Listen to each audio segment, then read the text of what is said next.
look. Listen, I said it first. No. Kind of close your Raising eyes a little bit. House is a little underrated. Hey, it's Look Listen with Geese and Guyera. There's Geese, there's Guyera, and there's Taylor. It's me. And I think Geese... Did Geese? Geese? Yeah? I said listen. Oh, sick. I answered. I know Taylor said listen. Hey, it's finally here. Performing for you. It's season 2 of Look Listen with Geese and Guyera as we jump into the Wait, why is miniseries. it season 2? It's the new miniseries. Oh. We had a long season 1.5. Everything between Sun and Moon and now. But now we're watching 2BA Master, which is a mini-series, which you've heard me say 1,000 times, is the finale series for Ash and Pikachu. But maybe not Team Rocket. We'll see. We'll discuss in today's episode. Oh, God. I mean, I'm thinking with that outro, I'm thinking maybe we still got him, right? Wouldn't you think? That'd be sick if they I don't know. kept that going. Be pretty sick. That'd be a good way to have a through line from the old series into the new. Mm-hmm. Exactly. Okay. Blaney, you looking? I started watching Glorious Attorney Woo, or Extraordinary Attorney Woo, or Amazing Attorney Woo. One of those. It's a Korean comedy drama thing about this. I don't know how shows do this, because I was looking up the Rotten Tomatoes afterwards to tell me how to feel, and everybody loves it. But when I watch it, because it's about an autistic attorney in Korea, I'm watching it and I'm thinking, this has to be offensive, right? Like, to say every autistic person on the show is just arms flapping, wearing sunglasses and headphones inside, just screaming constantly. And I'm like, I've known so many autistic people. I've never met anybody even close to that. And I know it's a spectrum and everything. But people seem to love it. So there are so many detective shows with like the main character, like the central character being autistic, that giving them an edge to solve all these cases. Yeah. I don't know what the proliferation of these shows in the recent years. It's interesting. Like that Alien movie. Yeah, I was going to say it all started with that Predator movie we watched with Olivia Munn. Somebody in South Korea watched Suits and said, hey, we have attractive people who can work in a law office. How do we give one of them superpowers? So they were like, I watched Predator recently, and they said, and it was, that's how this show was born. But the comedic beats in it are good enough that I really want to keep watching it. It's so funny. I didn't mention it at the time, I just realized, but I was on a plane watching a Japanese drama. I think it's called 99.99%, and it's about lawyers who are not the prosecution in Japan, which is a very tough job because 99.9% of all crimes are convicted. Oh. Nobody gets off over there. Nobody's innocent. Nobody's innocent. I could imagine a bunch of Japanese people going to court saying, I didn't do it, but I basically did. I'm so sorry. I confess. Like, I could see that playing out a lot. Was it good?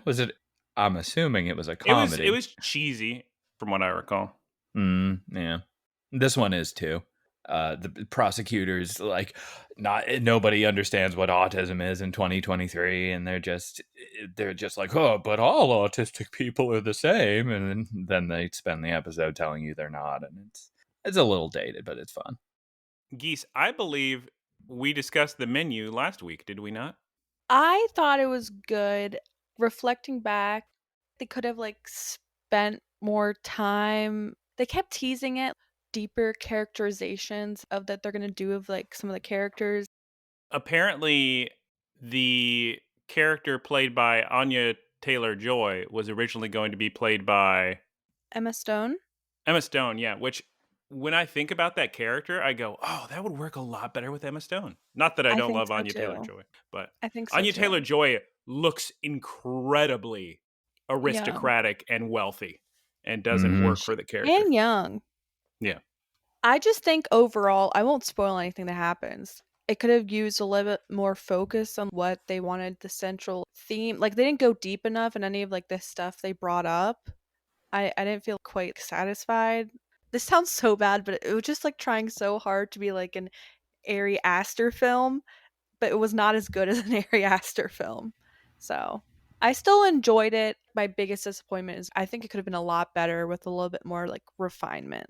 I don't know. I'm not a director. Who's to say? Who's to say? I probably liked Hereditary better than The Menu, but The Menu may have been more enjoyable of a watch than Midsummer, maybe. That's Yeah, just it's because much more of Midsummer a. was a slog. That was a long I'd say it's much more of movie. a digestible watch. Yeah. Oh, got What him! Got him. First try. But yeah, overall, I enjoyed it. Very sick. But what about Little something for everyone. a little something for everyone? What about Bob's Burgers and What We Do in the Shadows? What about them, huh? Yeah, I've just been catching up on Bob's Burgers, which is my go-to comfort show. Did you see the movie? So good. Yes. I What did you enjoyed think it. of the movie? I liked it. I think it was sweet. I thought It just I felt like thought the same thing. it felt like a really long episode, which isn't necessarily bad, but Mhm. yeah, I liked it. I don't really have anything else to say. The most recent Christmas episode made me cry. I think it's like the best one they've done yet. Wow. It was really sweet. Tears of Joy? Tears of Anya Taylor-Joy here at the Bob's Yeah. Burgers viewing party. And I'm watching, I think it's the 4th season of What We Do in the Shadows. Whatever the latest So one they is. made a I'm just- new one of those. Well, no, there's only been one show, right? Loved that movie so much. Anytime I see there's a new like interpretation of it, I'm like, it's been The show long is enough really good. that you probably don't have the ability to capture what made the first one good, if that makes sense. Like when they brought about Arrested Development again, I was like, the charm is, I think, has a shelf life on certain things. Yeah, I don't have I will- interest in that show, but I like the movie. The only consistent through point is that like it's a documentary, it's like or a mockumentary as well, but it does its own thing, and it's really Oh. funny. Have you seen, because that's one of my favorite genres, have you seen This Is Spinal Tap? Yes. I Oh think my in high God. school.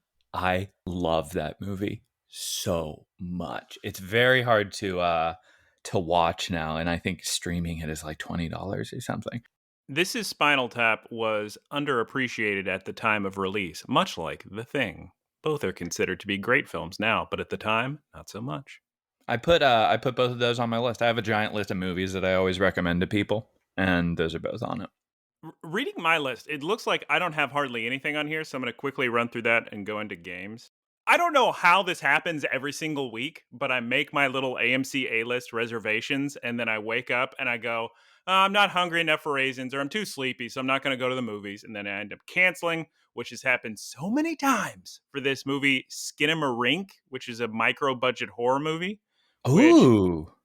It has... It was that YouTuber, right? I don't know, and I don't want to know. It's very divisive, so the reviews are all over the place. I've heard anecdotes about people being in movie theaters, and then somebody in the audience stands up at the end and yells out, "That sucked!" So I'm very much looking forward to seeing how I feel about it. But later this week, I'm going to watch that and Infinity Pool. Mia Goth is in Infinity Pool. Okay, I did watch a little bit of that 90s show, and the actors who play Red and Kitty are entertaining. I think they're doing a good job in their performance. But I had to just fast forward through the new kids, because I didn't feel anything. It's just like watching a sitcom. Yeah. I watched a ton of that 70s show on the background doing other things for many years. I don't know how I would feel about that show if I were watching it for the first time, or if it's tied in with some sort of nostalgia where I enjoy it and just think it's something special. I was watching YouTube clips of them at the time in 1999, those actors being interviewed on talk shows. And I did feel like, no, there is something special here that you just, for some reason, can't seem to recreate on these Netflix revival shows. I don't know what that special something is. I mean, I would say it's kind of similar to what I was saying about the charm having a shelf life. I'm very curious what children who haven't been born yet will think of those series in 20 years, because they'll have access to both of them, that 70s show and that 90s show. We're going to have so many different references to life back then, because that's, the internet was sort of you still got the vibe of that generation through things like VH1 taught YouTube. me everything I know with I Love the 70s and I Love the 80s. Oh my God. Those were so good. Those were so good. Michael Ian Black was a gem on all of those shows. I remember watching those. The I Love the 80s, I think, was a way bigger deal than I Love the 70s. As a matter of fact, they brought it back. They did the I Love the 80s Strikes Back to just talk about more 80s stuff. So the I Love the 70s didn't do as good in the ratings. Yeah, because they didn't have the two ends of the audience. They didn't have the people who were the kids of those people and the adults. So you couldn't have like conceivably like a parent and child watching that together, both appreciating it because all the parents from the 70s were too old or something. That makes sense. All right, moving right along. My video games, let me rip right through them. Playing lots of Yakuza 7, trying to get some Japanese going What's in the my brain. what's the genre of that? It's a turn-based RPG. Oh, same as Like a Dragon? Yakuza 7 is like a dragon. Is it? Yes.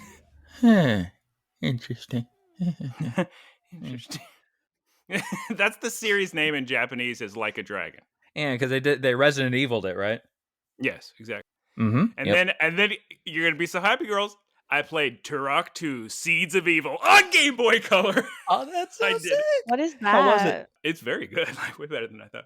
So, Geese, I was playing Turok 2 Seeds of Evil for Nintendo 64 last week, and we were discussing Turok 2 Seeds of Evil on Game Boy Color because that's all I had at the time when I was a kid. And now with my Analog Pocket, I'm playing the Game Boy Color version.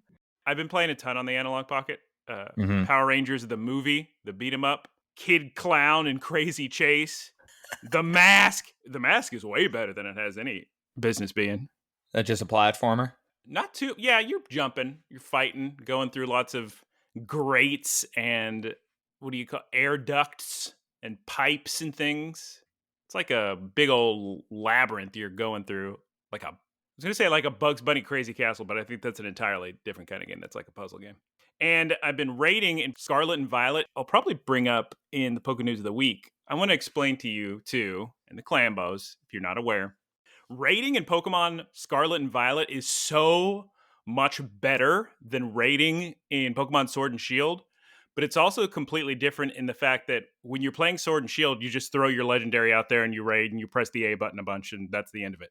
If you want to raid the high level raids of Scarlet and Violet, you literally need to make a competitive level, tournament level Pokemon. It has to be level 100, perfect IVs, perfect EVs, the good moveset, the right nature. You've made sure to hyper train them so they have the best IVs, and then you get the EVs exactly in the stats they need to be, and you need a good strategy going in. So are you EV training right now? Well, here's the thing. They make it that difficult, right? Quote unquote difficult.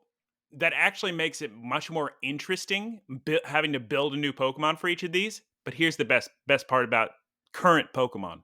Mm-hmm. If you tried to do that 15, 20 years ago, that process would take you so much breeding and time, hours, days, weeks. Now I created a perfect battling Pokemon probably in 15 to 20 minutes. No way. Well, yeah, really? Because you can feed it mints to change its nature. You can put it in a picnic so it learns egg moves. Wow. You can just talk to a guy to hyper train and change its IVs. It's just works so quick now. It's just so convenient and user friendly. Okay, so you're gonna have to correct me if I'm like mistaken on my information here, but I remember trying to EV train all of the Pokemon that I had in Emerald, and one of them was Rayquaza because I love my boy Rayquaza. So you had to go and just try to catch him over and over again to get the right nature, correct? That's something that you can do with legendaries or mysticals or mythicals, whatever they're mythical. Would their nature change? Maybe. Some are locked, some wouldn't be. But yeah, now you can just change it with an item. Change it to be whatever you want it to be. Wow, that's a huge quality of life change. Oh, it's so good. Funny that you should mention that, because Destiny 2, I recently did my first raid, in Destiny 2, and I was invited to this guy that I play water polo with. So he has all of these friends who are all over the place, and they all love Destiny 2. And they're into day one raiding and like trying to get worlds first on things and stuff like that. So it's really intense, but they were telling me about build crafting. And there's a similar quality of life shift going on in Destiny 2 right now. So it's very exciting times for that. That is sick. Oh my god, it's so cloudy out here. It's so dark. Geese, what did you play for video games? Fortnite. Gotta get those dailies. Fortnite gamers. Aaron yesterday started Judgment. I didn't play that, but I watched him play that, so I'm putting it on the list. I need you to tell me about Judgment, because I've been staring at that in the free PlayStation offerings for a few days now, and I didn't. He just started it. I watched someone stream it. I watched friend of the show Baltimore stream some of it, and from my understanding, most of the game takes place somehow in a high school, but we haven't gone anything to a high school. I'm very confused, but darn high schooler centric games. it's not a high.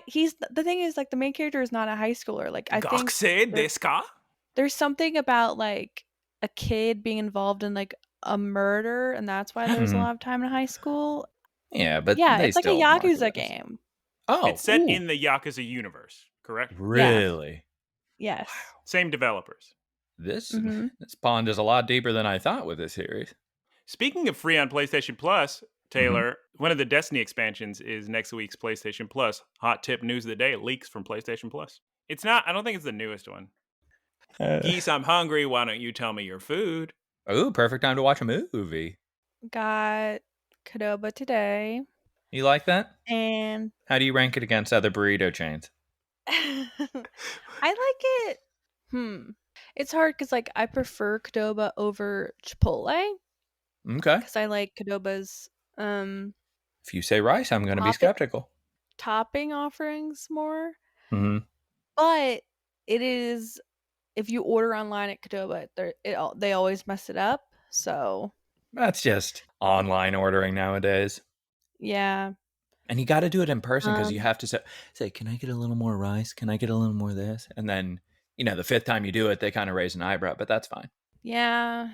But also, I don't like interacting with people.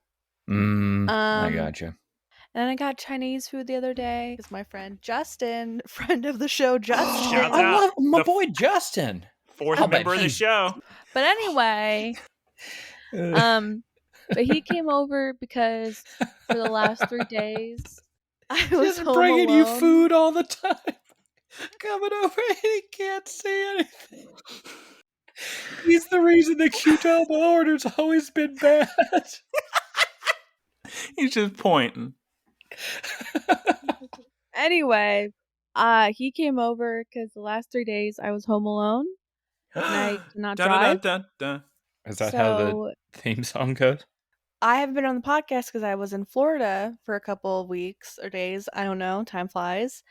And when I was in Florida, there was a really good Italian restaurant, and I had really good rigatoni alla vodka. And yeah. What kind of, what part of Florida were you in? Like the Fort Myers, Naples area. Right. I used to spend summers in Naples. Did they give you free bread? Not in Naples. They gave you alligators everywhere. We saw so many alligators. People don't understand how bad it is, but they're everywhere. Just. They really are. Everywhere. So because Dan Reichert is sponsored by Factor Meals, I said, all right, fine, I'll sign up for the 60% discount. And here's what I have to say about the Factor Meals. Artichoke and spinach chicken, tasty. Ooh. Green chili chicken, tasty. Chickpea curry, tasty the first time, and then boring afterwards. Oh. And then Taylor. Yeah. Oh, God. Oh, it's a big one. I was listening to the Office Ladies podcast, and these women pull the biggest ads you could. They're always sponsored by Reese's and McDonald's. Oh. So I'm listening to the ads, and this was the fastest advertising work that I think has ever happened in the history of my life, certainly, but perhaps others' lives as well. Let's hear the turnaround. I am walking home. It's the ad break. They say, "Don't you just love Reese's peanut butter cups?" Yes, I Yes. love the Take 5. I'm walking on the street. When they say that, I turn left into a gas station and buy a Take 5 and eat it. Just immediately, because that's how fast food advertising works on me. It should be illegal. It's not a good scene. Then I went to Smart and Final and bought the biggest box of Reese's giant peanut butter cups plus pretzels that they had. So I'm in trouble. So speaking of illegal, kind of go off on a tangent here. I had a conversation with one of my friends post-surgery.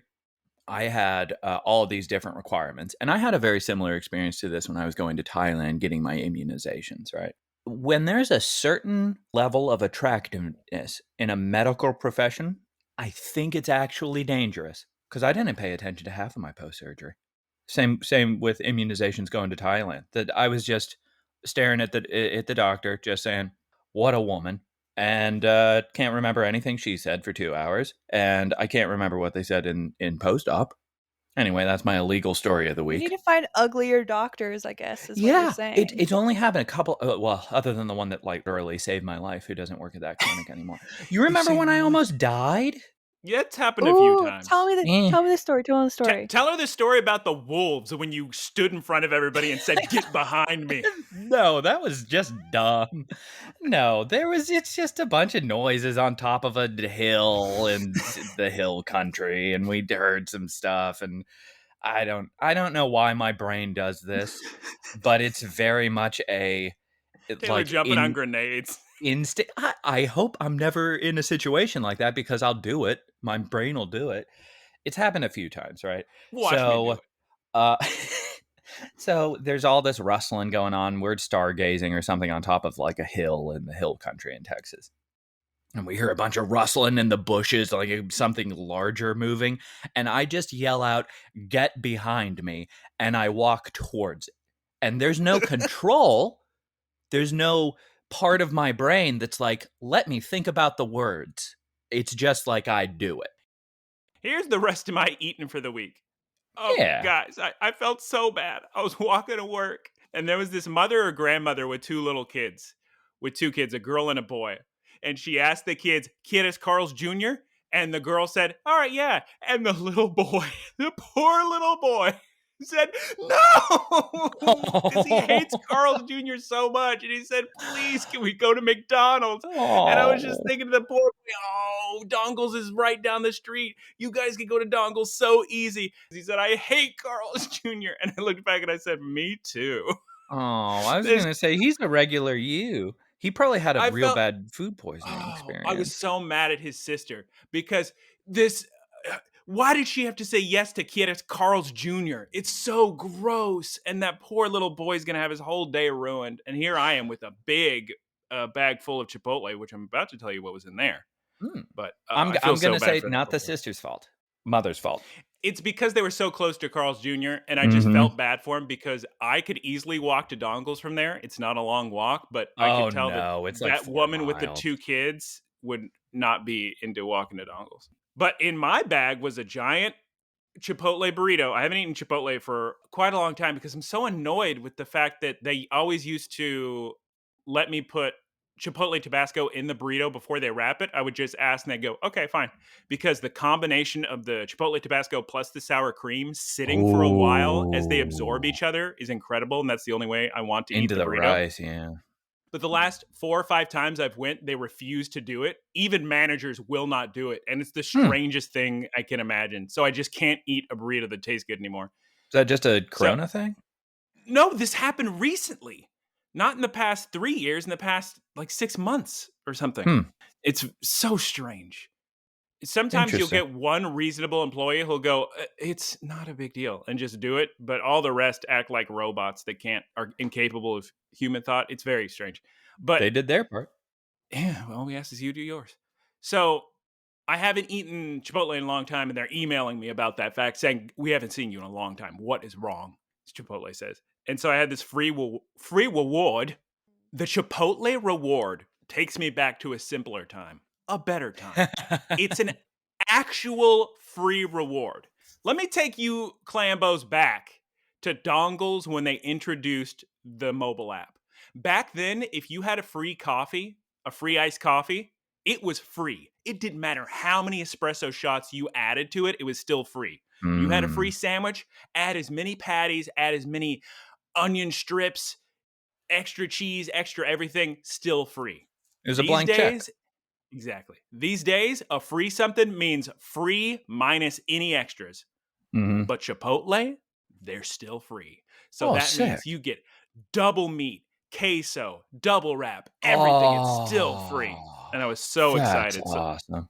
So I had the double guajillo steak with brown rice, extra black Which is beans, actually extra good. cheese, fajita veggies, queso blanco, roasted chili cheese salsa corn, extra sour cream, tomatillo red chili salsa, double wrap, and yes, that is my eating. So you, I'm assuming, weren't successful in having them put the sauce in the burrito beforehand. I've given up on it. It's just too much of a geez. You know how you get when you worry about like talking to people and worrying about stuff? Imagine the point I need to get to where I just can't deal with it anymore.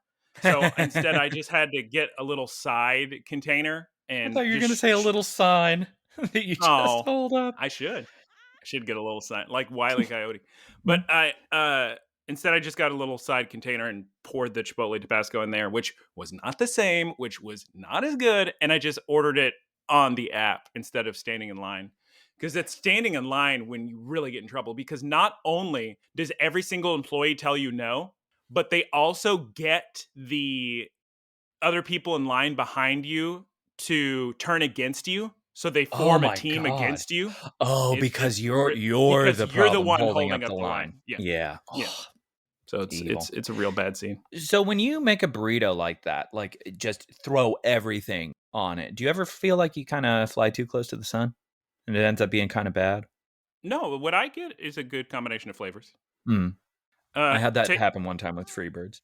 I don't know how I feel about queso in a burrito. I feel like the queso overpowers can really it, mush things up in a way that I don't love.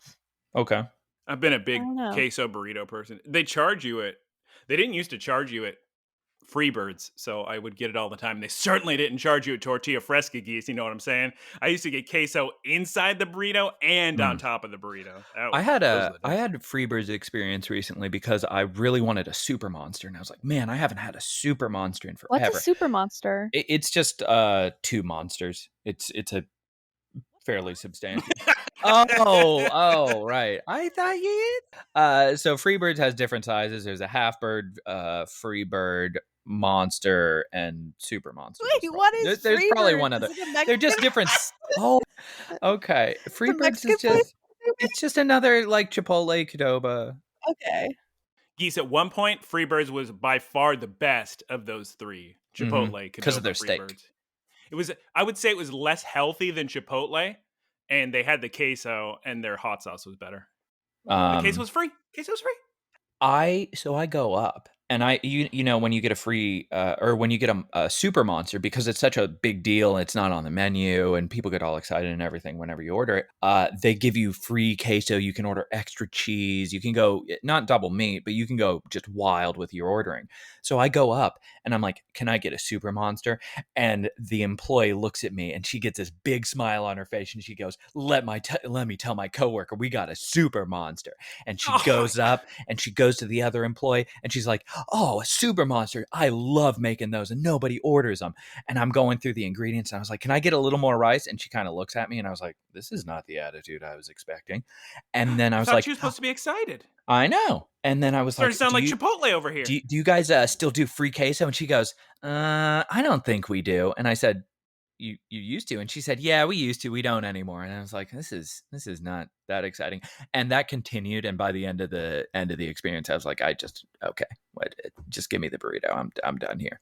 You got me so excited to think that there was still an oasis on this planet. Imagine how I felt, because I was feeling the exact same way. But then I went to Chipotle for my last meal before my surgery, and they gave me a double wrap. But you went to Whataburger for your last meal before your surgery. Well, that was the problem. I went to both. Oh, all right. Because remember, I got out of the procedure and I kept asking out all the attendants if I had pooped last the week, surgery. Yeah. I was telling Geese. Did you? No. Well, they said I didn't, but I don't know if they were lying. I didn't even I know that don't was a thing that could happen. It is. Happens every day, according to them. happens every day. Uh-huh. Yeah. Well, now I have a new fear. Yep. You're welcome. Taylor, can you do your video games and eating? For the love Yes. of God. Yeah. I was eating my copy of Yakuza Like a Dragon. Delicious. Yum, yum, yum. But yeah, I started playing that. It's real fun. I don't know why, and I'm so annoyed with myself. So I pre-ordered Persona 5, as I pre-order many games. Never ended up playing it. I have the special edition in Los Angeles. I get the free edition that comes with PlayStation Plus. I actually started playing that game with my mother, Persona 5, and she really liked it, which was very, very strange, singular experience in my life. So then I get Persona 5 Royal when it comes out. Start playing it, get through the first palace, and I was like, this isn't for me. It's towards, like, I can only handle so much high school antics in these games, and there's the time limit. I don't need to be following a guide, and I had printed up like a 200-page guide on actual paper to play through. So I ended up shelving it, and I was like, I'm never going to play this. So I wasn't treating the disc the best. I get the sudden, uncontrollable urge to play Persona 5 Royal. So I go and I hobble over on my crutches to get the disc, put the disc in my PlayStation. PlayStation starts up some strange noises. And I'm like, oh God, Michael's told me about his PlayStation being all wonky. And then he gets one that smells like cigarette smoke and it's all a disaster. So I'm foreseeing just months of misery on top of being non-ambulatory. I hear the PlayStation going, vroom, vroom. And I was like, oh my God, no. So I try to force it. I restart it, unplug it, do all this nonsense. Managed to get the disc out. Turns out my dog ate the disc. My mom's dog ate the disc. So it's got like this giant crack and a bunch of teeth marks. And now I can't stop wanting to play Persona 5 Royal. And I don't know what's wrong with me. I don't know if I'm just going to get through the first palace and realize I don't care who's trying to juggle a class schedule in high school. I'm good. You didn't notice the disc was eaten? Before you put it in the machine? It was the middle of the night. I'm on pain medication. I had to just muster all of my willpower just to even get up to get that thing. That's so sick. I'm now looking for used copies of Persona 5 Royal so I can play in 4K. All right. Let's I forgot to tell you the big one. Sorry for Poké News of the Week. Mega Man X Command Mission. I was looking for a copy, looking for a way. Couldn't find it. No way. Started emulating on Steam Deck. Opened up a whole new world of possibilities on the console. I now feel like purchase is justified, and I've been playing Mega Man X Command Mission. PS2 or Dolphin? Dolphin. That has better frame rate. People do love Dolphins. Yep. In Poké News of the Week, this week, the Greninja raid is out currently, and I did defeat the raid on my third try. I felt very bad. The first two tries, we lost, but maybe those slow bros should have been attacking. I mean, before the game came out, a lot of us planned on raiding, but the thing is, because it's not as easy of an ask as like a Pokemon Go raid, you actually have to have a good Pokemon. You can't just jump in with trash, or they're just going to cancel the raid on you. With schedules, it just really isn't working out. So I'm just playing with randos on the internet. And how's the communication there? Is communication required? You don't need communication. I mean, everybody raiding these days, not everybody. There are people that are throwing trash up there, and people will just cancel the raids or lose the raid if that happens. But you can kind of tell if somebody knows what they're doing based on the Pokemon they pick, because you see what Pokemon, you get one Pokemon to use in a raid, and you see who they're going to pick. And if it's, okay, this is a Pokemon that's been recommended in all the YouTube guides on how to beat this raid, you're probably pretty good. And how long do those take? Well, depends on how lucky you are, I guess, and what your strategy is. But I've seen them. If it's a low-level raid, it's one attack. But there's like 7-star raids. If you set up well enough, it could be like done in 3 to 5 minutes, maybe. Oh, okay. I was thinking it was like a Destiny one where no. It's just one between Pokemon. 1 and 5 hours. No, it's just one Pokemon you're fighting. Okay. This particular piece of news is for someone that was giving Sarah B. Joe a hard time on Twitter. Pokemon Unite has added a new piece of holoware, Aristocrat-style Lucario. That is the most important bit of news for Poke News of the Week. There's a Crackling Voltage event in Go, so get your shiny Tapu Kokos if you don't have one yet. Ooh. Okay, we don't have time for Reporter of the Week. Poke Porter of the Week. So, Geese, would you like to tell the Clambos about the break time and to be excited for it and to enjoy it? Please enjoy this exciting ad break. We'll be right back. Huh? And we're back! Geese, why don't you tell the Clambos, hey, it's a Pokemon podcast about Pokemon and other things. Why don't you tell the Clambos the episode title for the first episode of the 2BA Master miniseries that we've all waited so long for. And we're excited. I just yawned. Okay. Quick yawn.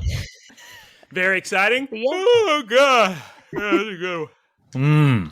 The episode is Winds of Beginning, the Endless Road, and in Japanese, Hajimari no Kaze, Owari no Nai Michi. Clambos, it's time. Taylor, it's time. It's happening. It's going. Ash and Pikachu are at a crossroads. Much like the end of when Ash, Brock, and Misty in the original series. Okay, so I don't think we're at the intro yet, but the intro and the outro of To Be a Master use the very original intro and outro of the Japanese release.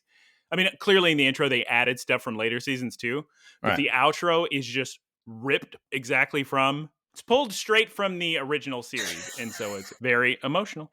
Very emotional. Just seeing that Butterfree. Did either of you feel like you were about to hear Somewhere Over the Rainbow on a ukulele as Ash is walking towards the crossroads? no. More of an ending thing. No, I just mean the music they were playing sounded like a ukulele about to play. I heard the notes of Somewhere Over the Rainbow. I was more fixated on the fact that he used the word crossroads, and I don't think I've ever used that in my life. Like, I am at a crossroads. Doshio, what's Ash gonna do? There's multiple ways we can go. I know. Let's let the wind decide where we're going to go. So Ash throws a stick up into the air, and Pikachu hits it. Pikachu hits the little stick with the leaf up in the air, and it lands. And does it say to go to the left? Yes. Yes. So Ash starts to walk towards the left, Geese, but then what does he do? Psych. Actually, this way's the way to go. So he starts to go to the right. Pikachu's very annoyed. He shocks Ash, but they're having fun. They're just goofing. He's a rascal. They're having fun. They're playing. They're running. There's more Fruitopia commercial music. It's very sick.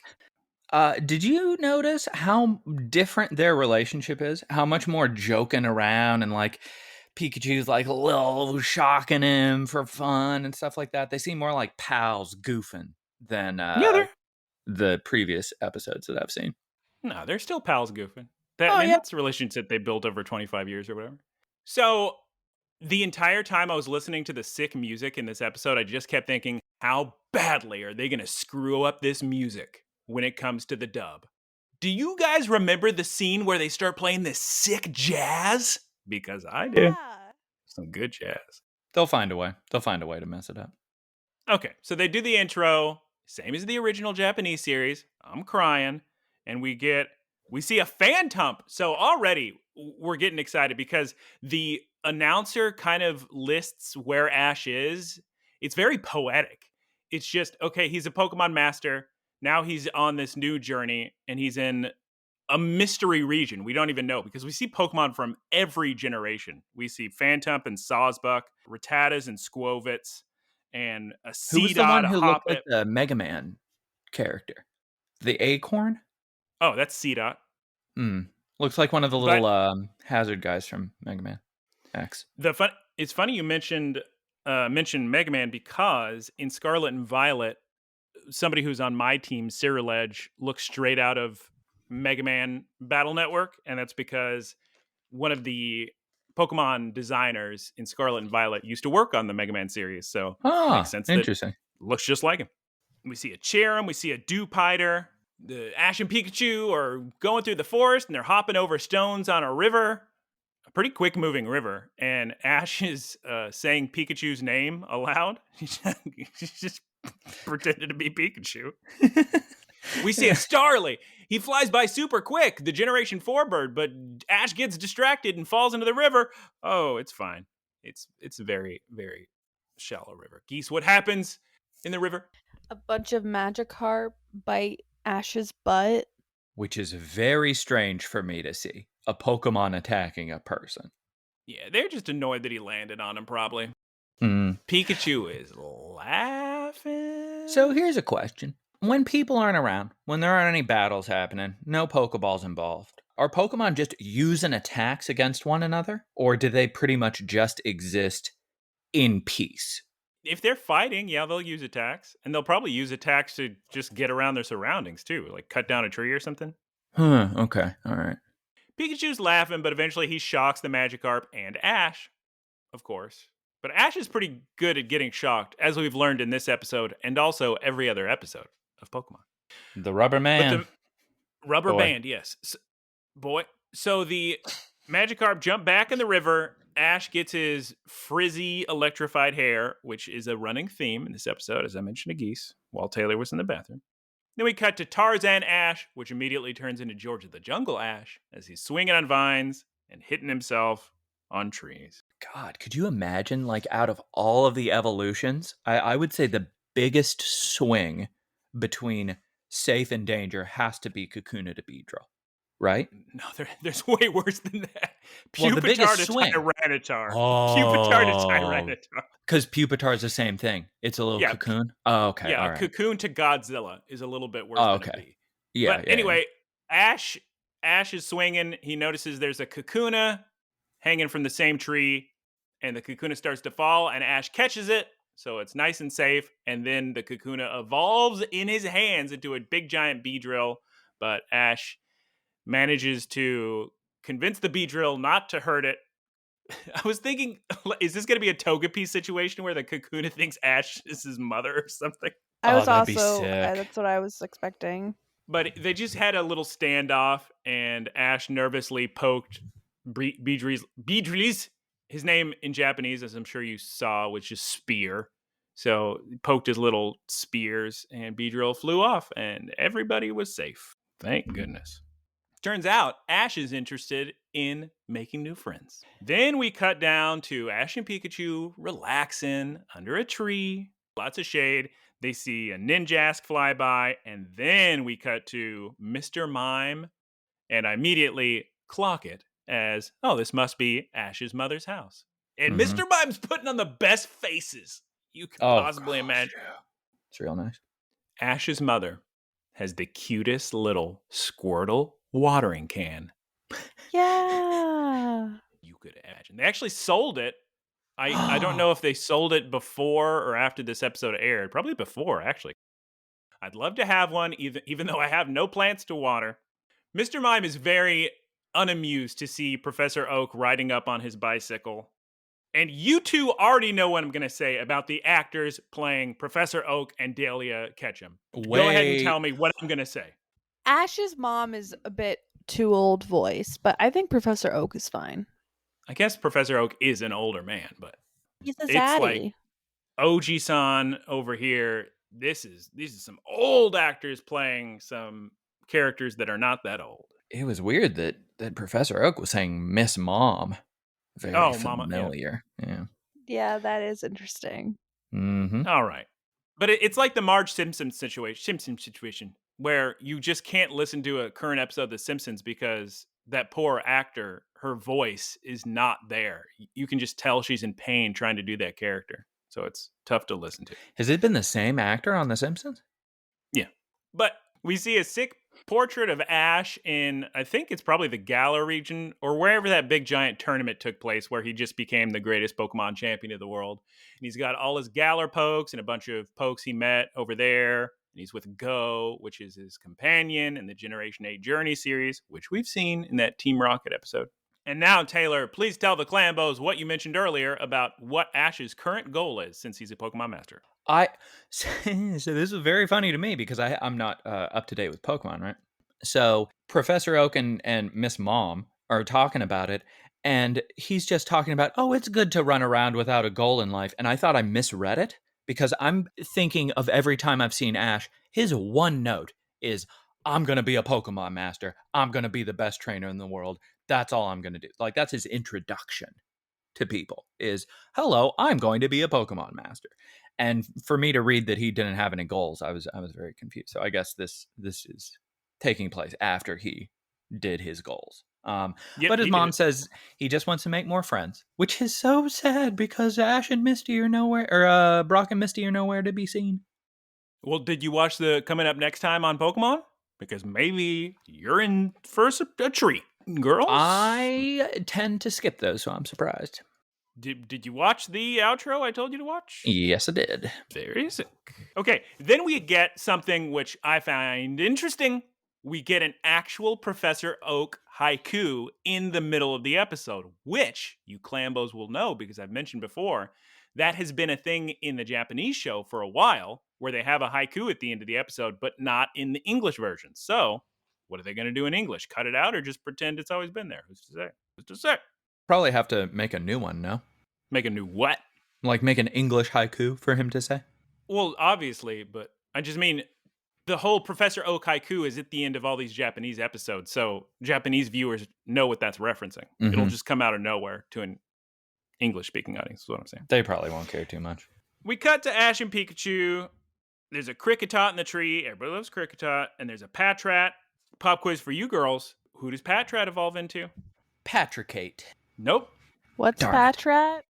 He's a Generation 5 little gopher guy, and he evolves into a groundhog, a big watchhog. Is that Duffel? Doofle? It's not Doofle. It's Doofle? Watchog? Patrat and Watchog. Not Doofle. Not Doofle. What? Who's There's a Doofle? There's no Pokemon is named Doofle. Oh, I got excited because I Oh, thought it wait, was who is I thought it the was one like I'm an thinking of? alternate Bidoof. Oh, If she- Baidu. That's who I'm thinking of. Oh, I thought she was talking about Don Fan, who's coming. Bidoof and Doofle. I'm nicknaming my next Pokemon Doofle. It's a good name for a Pokemon. We see a Diglett. And Geese, we see what Pokemon walks up to Ash and Pikachu with a big old smiling face on two legs, might I add. Ash looks at this Meowth who's walking up to him and says, Nearth. Then what happens, Geese? A net shoots out from behind the forest. Those young. A net shoots out from behind them in the forest, and Team Rocket captures Pikachu. Oh my god. And their net is so sick. It's called the Super DX Capture Net, and it's immune to electricity. It's immune to Iron Tails. What isn't it immune to? Turns out things that Pikachu can't do, but we're going to find out about that later. Team Rocket R&D is very good. Yeah, again, Wile E. Coyote. This is where the great jazz music just drops. I don't know if it starts in the middle of the Team Rocket intro or after, but oh, the music's so sick. Watch this episode. You can find it, I bet. To Be a Master, episode 1. And oh my god, this is where it just gets so sick that this mini series takes place in a post Ash just in one region Oh yeah. era where he's just got pokes from all over. It's so sick. He's just pulling out all his pals. And who did I watch the Trico episode with? Did you see how his Sceptile still has his little stick in his mouth, Geese? Oh. It's the same little Trico we met before. Yeah, Sceptile. Yeah. It's So Trico, Doofle, Sceptile. No! Grovyle. Okay, go Noivern!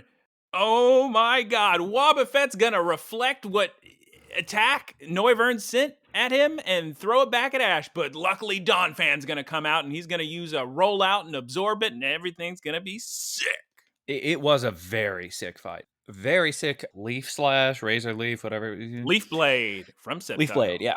That was some To cool evolve. animation of it disappearing. That was some like One Piece stuff going on. It was so cool seeing Team Rocket say, "We got Pikachu," and Ash just saying, "I'm just going to use everything. I have wanted that for so long." It's always like, "I guess I'm just going to use Squirtle." And then Hey. the episode drags on for 5 more minutes. You leave Squirtle alone. The Leaf Blade cuts the net. We get a funny slow-mo. We get a Pikachu 100,000 volts, and Team Rocket is blasting off again. And all the Pokemon are celebrating being sick and being cool and having fun battling. But we see the Team Rocket, while flying through the air, hits an invisible Pokemon in the sky. Oh, God. And the invisible Pokemon in the sky lands in a pond nearby, which makes a lot of commotion. Yeah, Generation 3 legendary Pokemon, roaming legendaries, Latias and Latios. When he Fun says, fact- go ahead. Huh? Fun When- fact for the clan boat. Did you just say go ahead and then Fun fact for the Clambos. The original design of Latias and Blaziken were combined. So it was just this furry chicken flying guy. Very interesting. I'm glad they went the other way with it. It actually looked good. Really? But what were you saying, Taylor? I can't remember. Go ahead. It's fine. Latias kind of looks like a Togepi-esque coloring. Hair and, dryer. It's shaped like a hair dryer with little fins. It's sick. Latias is the red one. Latios is the blue one. Mm-hmm. Latias lands in the pond. There's a big giant explosion, and Furret and Bellsprout are very surprised. Ash and Pikachu and all the rest of the Pokemon go to investigate this big giant explosion. And Taylor, of course, what do we immediately have to see but full clothes water Ash? I made a special note saying, again, the man should just join the Olympics. Because you can't. That's not a thing you do.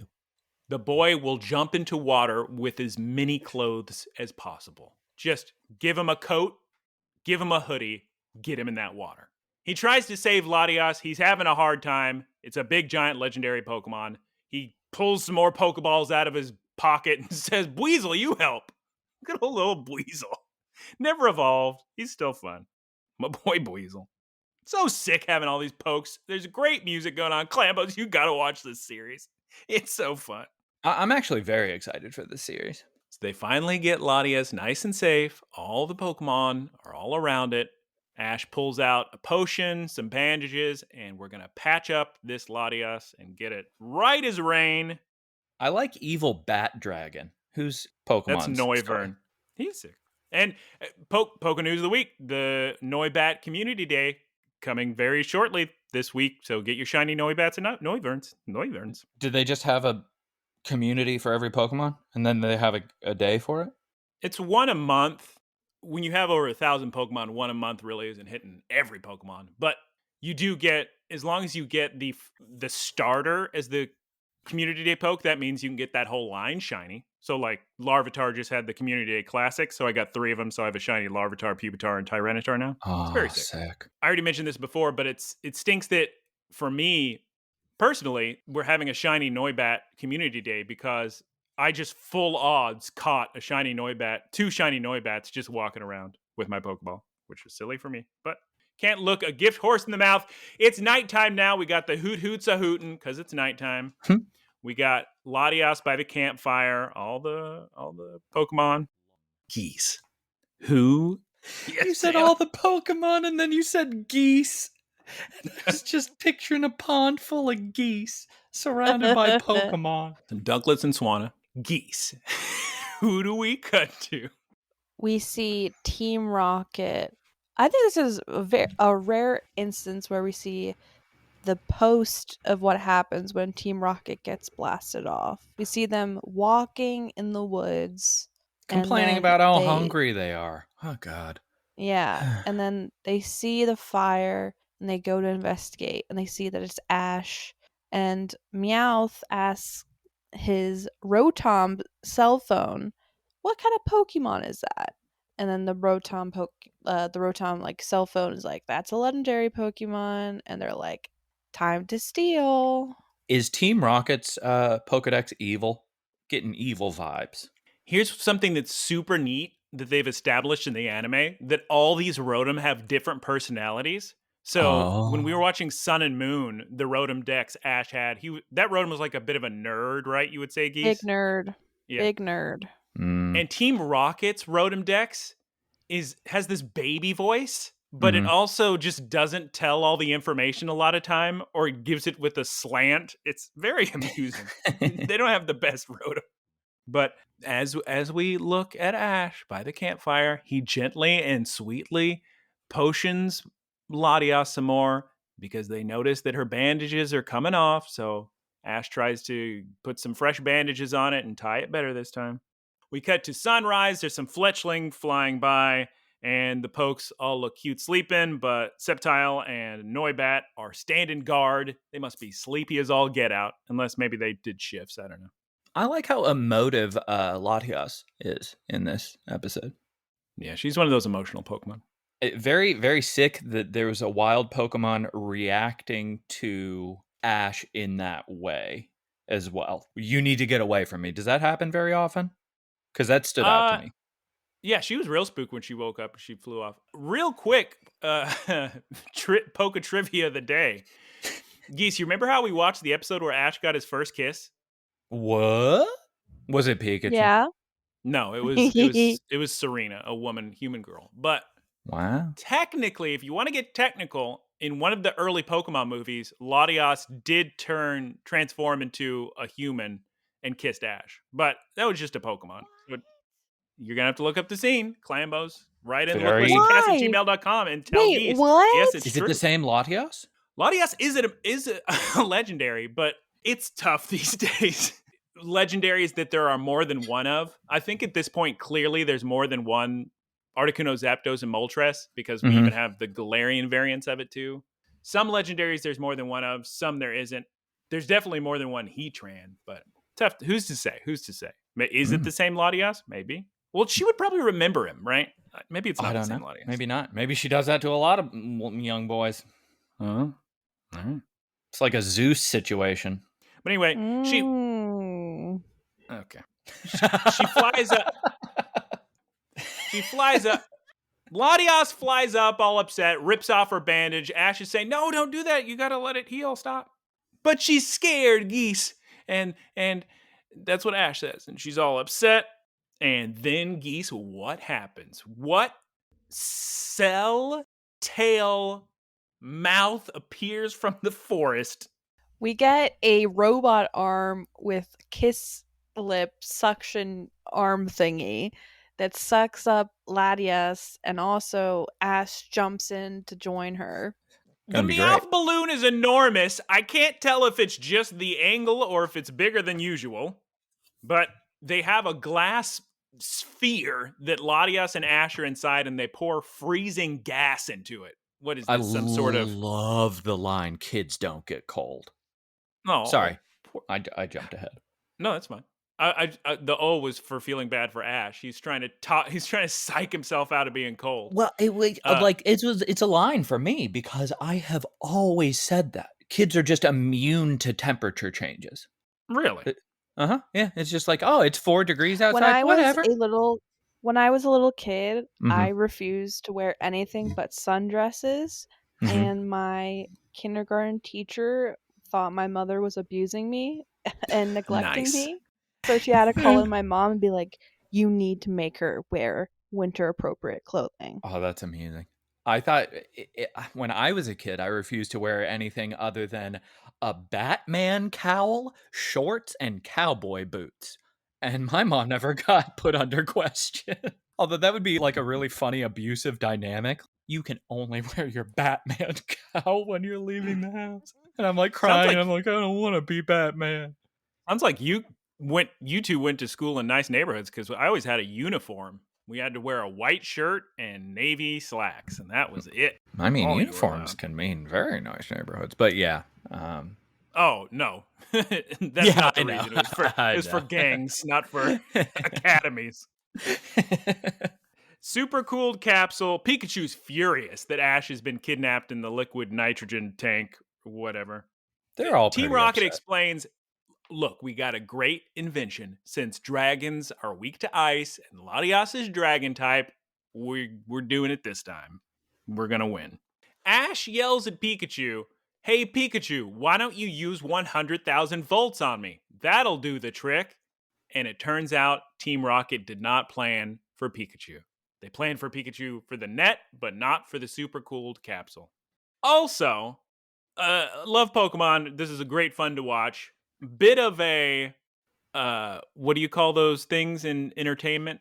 Plot holes. Bit of a plot hole here because Team Rocket's entire explanation is you would never shock this bubble because of Ash in here. Specifically because Ash is in there. But they weren't planning to suck up Ash. He just jumped in there. Or is it not a plot hole? And does the 100k volts only work if Ash puts his hand on the side of the glass? Well, they found it out. They thought of it after the fact because they were like, "Oh, wait, you would never attack us, hostages." And then James has his whole, yes, hostages are the first point of villainy. Yeah, I'd say ancestral villainy, but I think he said amateur first villainy. First thing you learned in villainy class. Anyhoo, Latias can't believe that Ash is just getting shocked to death, as he does on a daily basis. What a face when Latias sees Ash get, like, the Pokemon's face matched my own, where I was like, oh my god. Ash can take a bit of a... He's like the guys... Remember in The Princess Bride? Where he eats the poison a little bit at a time, so that way he can just be poisoned and be fine? That's Ash and electricity. Yeah. So they break the glass. They fall, much like who? Taylor? You remember Lapras and Ash falling in the sky? Oh yeah, out of that truck after the Fast and Furious. Exactly. Oh yeah. Still thinking about Jason Statham's little face in that ad. So Ash and Latias grab onto each other and they start to fly away, which is good. I mean, Noivern was going to help. Noivern, that's a hard name to say. Noivern tries to go up there and help them, but his help is not needed because Latias is flying around, helping out Ash. Ash is riding another dragon right now. Oh. Team Rocket loses their color. Good face. Look forward to it on the thumbnail and the social media posts. I think it looks sick. What? Blast waves, Noivern, get Team Rocket. Noivern's so cool. And Team Rocket blast off again, this time with the same funny hair that Ash had at the beginning of the episode. This is 2 blasts in one episode. Is that a thing that happens often? Oh, yeah, it's pretty rare, Clambos, please write in looklistencast@gmail.com and tell us how many episodes have more than one blast off again. Yeah, subscribe. Latias drops off Ash and just flies away. Turns invisible. And then, do they do the Nintendo Switch sound effect as Ash looks at his hands? Because it seemed like he went... He was just feeling the power in his hands of all this superhuman strength. I was watching the episode thinking, it's weird that Team Rocket don't seem to care what happens to Ash as they're pumping all of this, gaseous hypothermia into the sphere.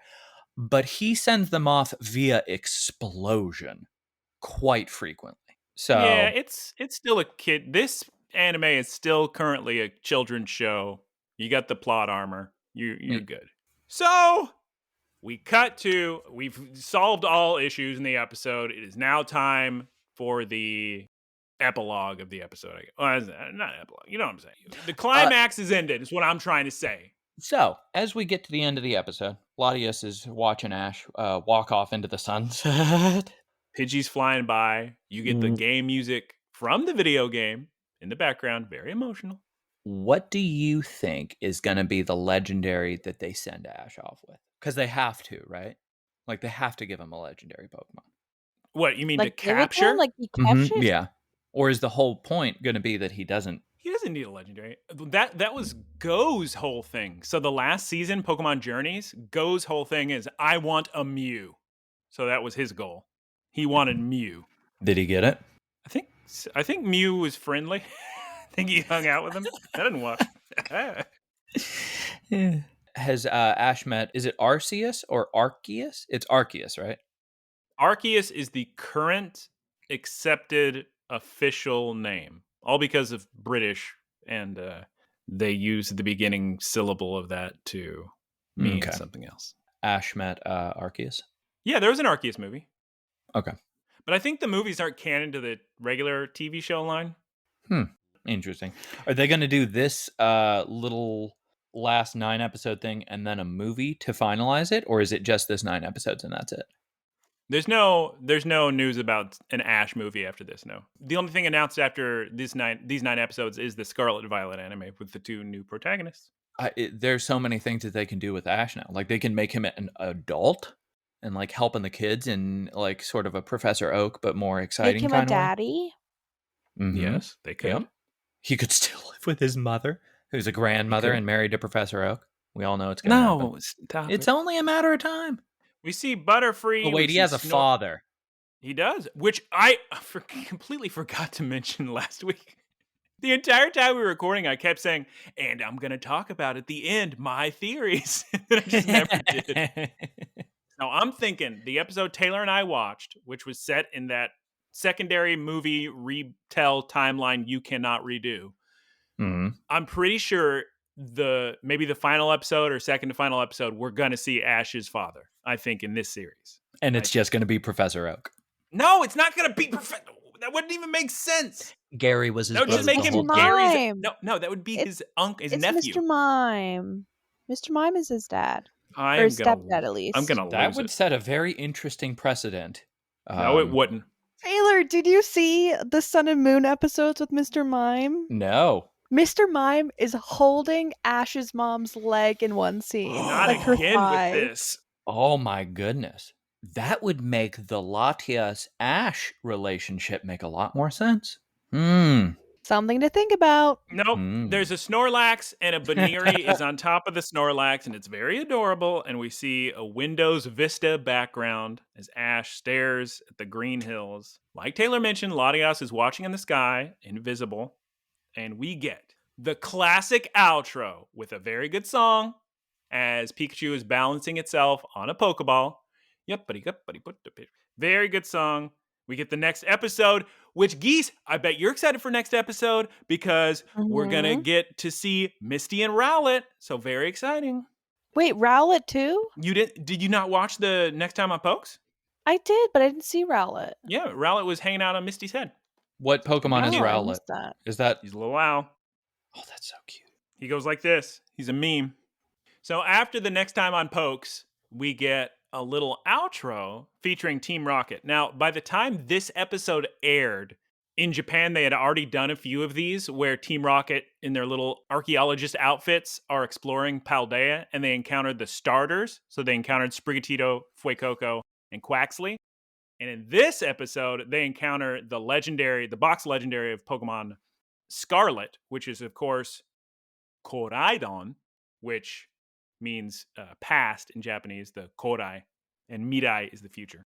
They see Koraidon, which is a legendary Pokemon, but it is the Paradox past version of Cyclizar in a much more brutal time. And he's very powerful. And Team Rocket gets very excited.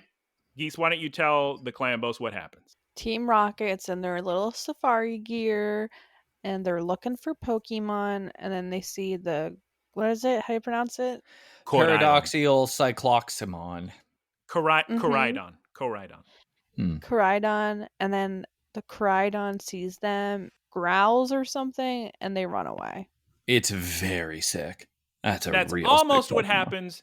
They pull out their Pokeballs to go catch it. Koraidon charges into them and blasts them off into the sky. And I was going to say, I thought it attacked them.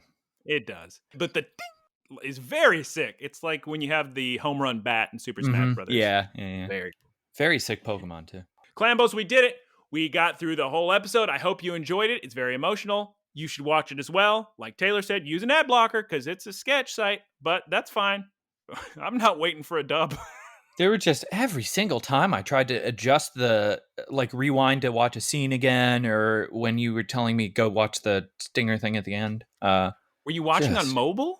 Mm-hmm. Yeah.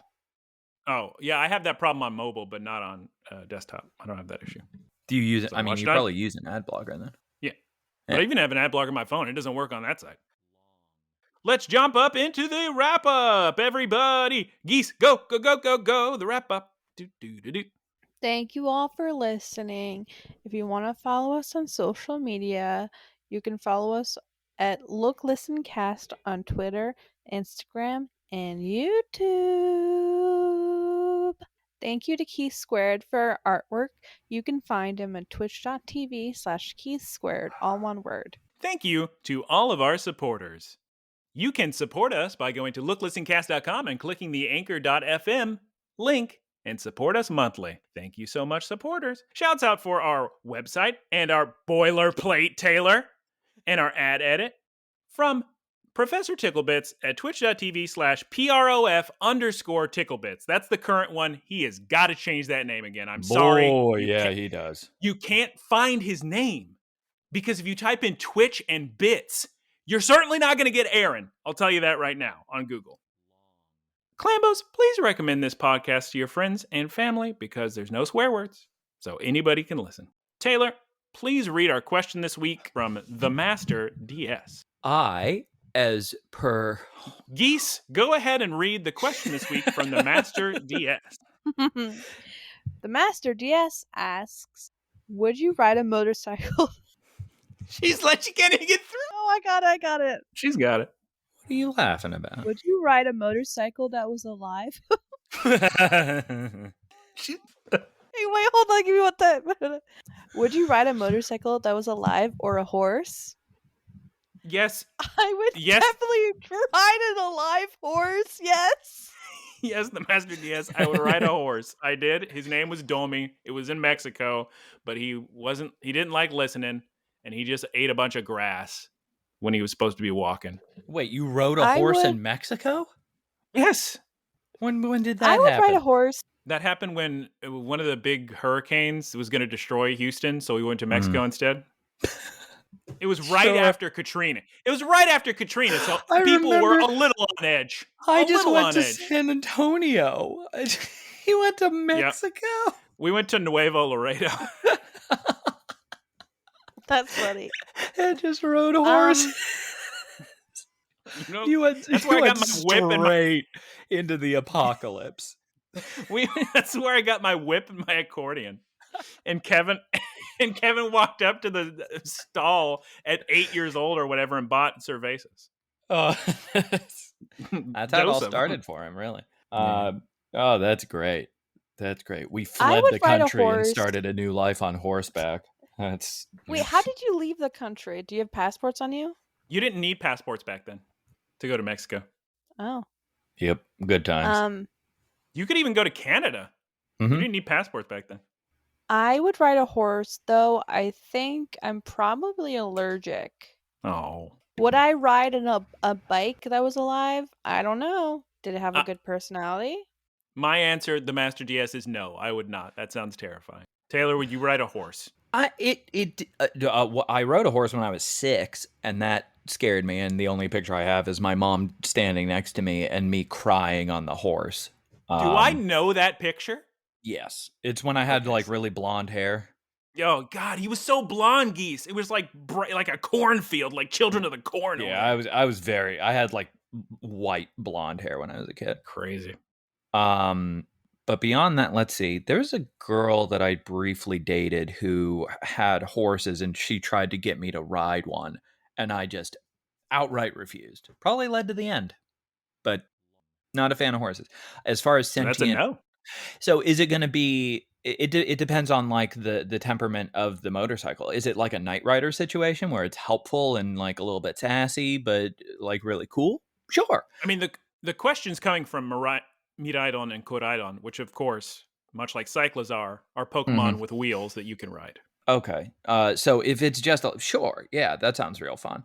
But if it's like kind of nefarious, like the in that one Stephen King novel about all the cars gaining sentience and killing people, most likely not. I do want to ride a motorcycle though. No, they're the most dangerous thing. Motorcycles are so dangerous. Please don't ride them, Clambos. And on that, have a good evening and good morning. Goodbye, everybody. Thank you for listening. Can't wait till episode 2 next week with Misty and Rowlett. It's going to be exciting. Very exciting. Bye.